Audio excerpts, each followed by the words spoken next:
Hey guys, today I want to show you 3 pull-up progressions I've learned over the years to spice up your pulling strength and to increase your skill set. This video took me a while to make because I can only shoot these videos outside for now and the weather hasn't been so kind lately, so I'm sorry for that. That's also why it takes me time to create other videos like the intermediate handstand tutorial. So be patient, I'm doing all I can. Anyway, let's get started. So before we jump into the actual exercises, let's clear up what a real pull-up is and how many reps you want to be able to do before you progress to these cool exercises. Most people would consider this a pull-up, starting with slightly bent elbows and passing the bar or rings line with the chin, but that's not what we want. A real pull-up is one where we start from hanging completely passively and we go up and touch the bar or rings with our chest. That's because we want to develop strength in as much of our range of motion as possible. Your goal is to be able to do 5 sets of 10 clean reps like this one before you start working on the exercises. If you want me to create a video on how to get your first 10 clean pull-ups, let me know down in the comments. I'll be happy to create one if enough of you are interested. So now that we've defined what a standard pull-up looks like, let's move on to the exercises. The first exercise is the slowed bar muscle up. Basically, it's a slowed version of the normal muscle up without using any kip or momentum. It's really challenging because the bar doesn't move like the rings, so the part where you can lean forward with your chest happens later and it's much more awkward for your wrists. Basically, you want to develop a normal muscle up before you try this version, but you want to put extra focus on slow negatives, going down as slow as you can, especially during the transition.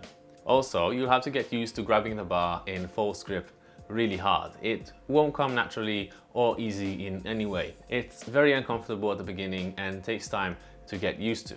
That's also why, unlike the regular pull-up, you don't start with locked elbows. Your wrist just won't allow you to. 2 important tips would be to place your hands wider than the usual pull-up. That's because you'll need to fit your chest between your hands when you lean forward, and to raise your legs as much as you can. They will help you transfer weight forward and lean better. The second exercise is the perfect pull-up. There are 2 versions of it, but we'll be focusing just on one.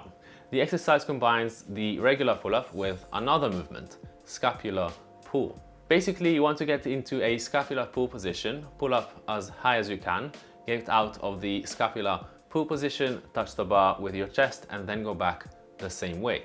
What makes this movement different from a normal pull-up is the scapular pull, which makes the exercise a combination of pulling and rowing strength. The first thing we need to do is learn how to scapular pull.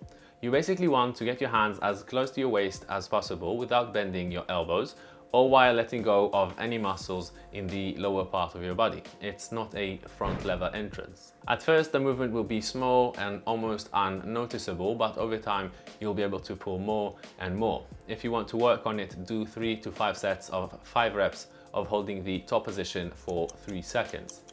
Then, after you feel comfortable in the scapular pull and are able to go up a bit, you want to get into the highest scapular pull position you have.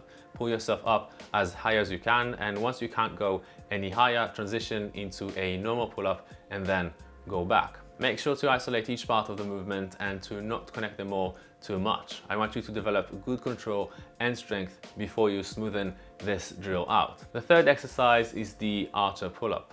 This exercise is an excellent progression exercise for the one-arm chin-up. It helps us develop one-arm strength by transitioning most, if not almost all of our body weight to one arm. The best way to work on this exercise is by using a ring, so that's how I'll show it to you. Basically, there are 2 versions for this exercise with different difficulties. The first one is going up to a normal pull-up and then moving towards one ring and going down. And the second one is going up with a straight arm to one ring and then going down. Here are a few things you want to pay attention to in this exercise. One is that, like in a normal ring pull-up, we start in pronation with our wrist, and then when we go up, we rotate them into supination, so our palms are facing us. 2 is that we want to go as high as we can in relation to the ring. Look how I pass the upper part of the ring with my chin and not just the bottom part. Third thing you want to pay attention to is to place your arm as close to the center of your body as you can. That's why my face is popping up to the side of the ring, because I'm trying to place my arm in the middle of my body. Also, keep it centered when you go down as well. Another thing you want to pay attention to, and this detail is only relevant for anyone doing the harder version of this exercise, the one with the straight arm, is to slide the other hand inside the ring when you get into the top position of this drill. It will force you to transfer more weight to the main arm. If your weight isn't transferred to the main arm, you won't be able to slide the other hand through the ring.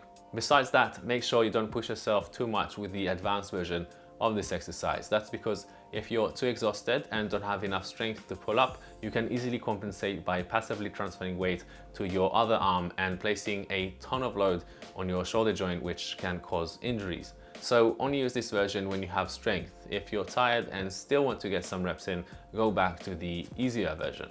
That's it. These exercises should help you take your pulling strength and skills to the next level and spice up your workouts. If you want me to dive deeper into any exercise from this video or any other idea you have, let me know down in the comments.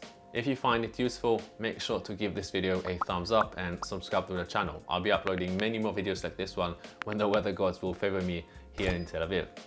Until next time, have a good day and peace.